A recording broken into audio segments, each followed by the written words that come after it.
pace. Joining me now are Congressman Jim McDermott, Democrat of Washington, and Austan Goolsbee, former chairman of President Obama's Council of Economic Advisors. Thank you both for being here. It's good to be here. Congressman, did I miss something, or did Speaker Boehner forget to apologize today for his bad economic predictions? You didn't miss anything, Rev. He does not ever want to admit that the president has ever done anything in the last 8 years that's worth talking about. The fact is that what he's really ought to be talking and apologizing about is not bringing a bill to the floor to raise the minimum wage. We got lots of people working now, but their income is not going up because they are making below what it takes to get out of poverty. In Seattle, it takes $15 an hour to really get out of poverty. So that's why people went out there and raised it themselves, because they knew the politicians weren't going to do anything. And that really has to happen all over the country. We have to raise the minimum wage. Austan, let me get your assessment of what these job numbers mean. You chaired the President Economics Advisors. What do these numbers mean, and how do you make of the Republicans continue to run the same negative reaction and appraisals to the president's policies?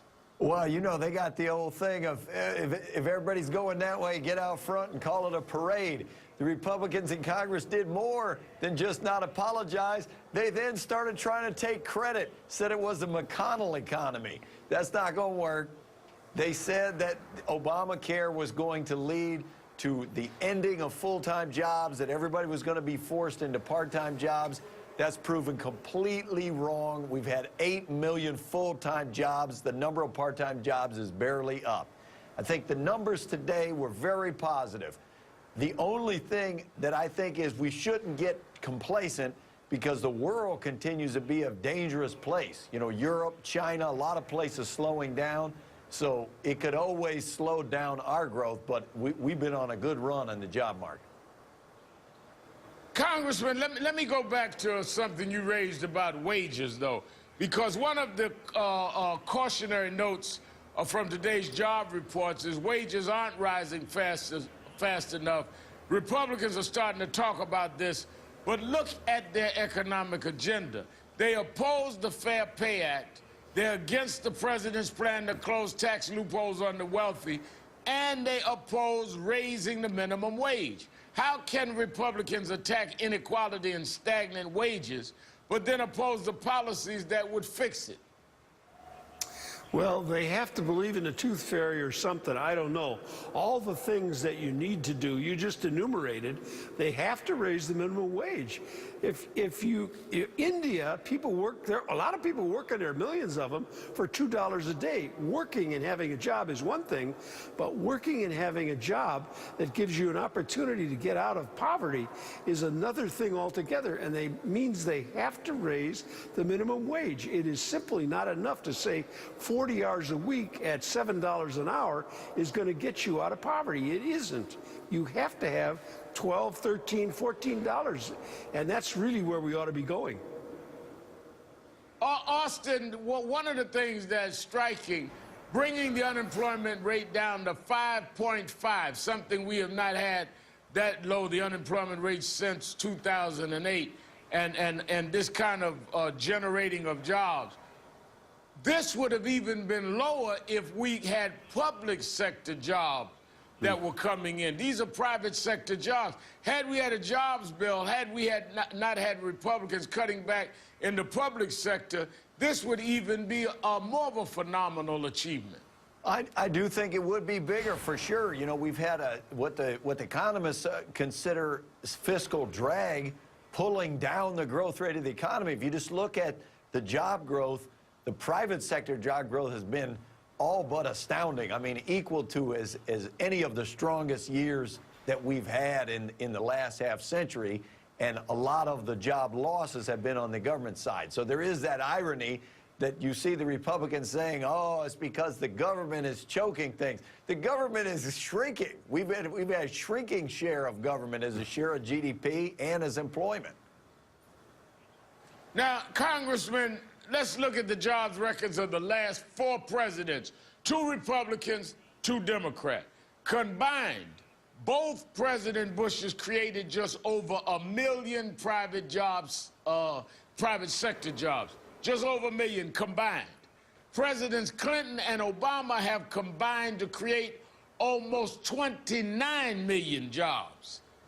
Won't it make it harder for a Republican candidate in 2016 to argue the GOP has the right solutions on jobs, especially if that candidate is named Bush?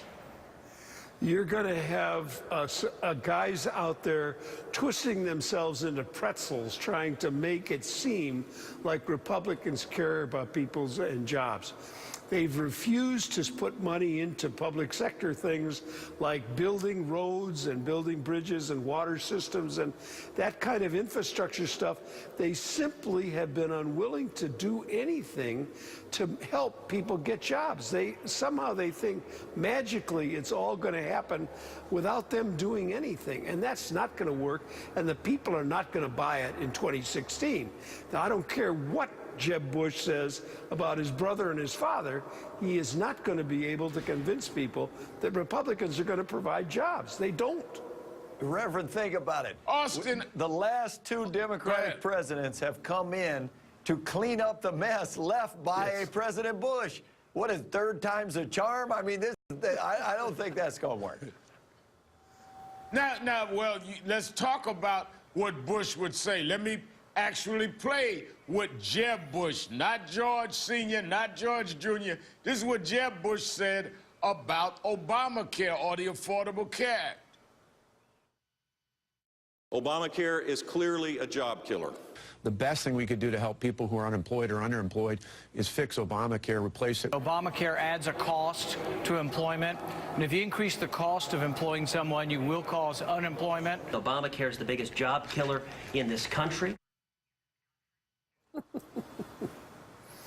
Now, these are the ones that are out front, ahead of the pack, running in 2016, and all of them are saying that Obamacare, the Affordable Care Act, is a jobs killer when the numbers are speaking for themselves. 60 straight months, Austin, of job creation. How do they run on this? How do they stand there and tell the American people something that the American people see is blatantly untrue?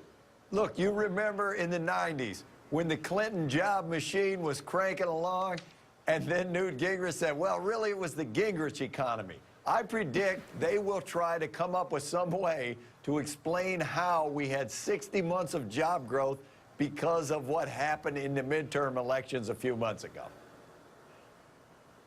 Well, they can try, but 60 months clearly does not just include since the midterm elections, and their policies, Congressman, had not done anything that you can remotely say caused the continued job growth that we were already having before, on a consistent basis, by the way, before the midterm elections. I'm going to have to leave it there. Congressman Jim McDermott, Austan Goolsbee, thank you both for your time tonight. Have a great weekend. We'll see you again.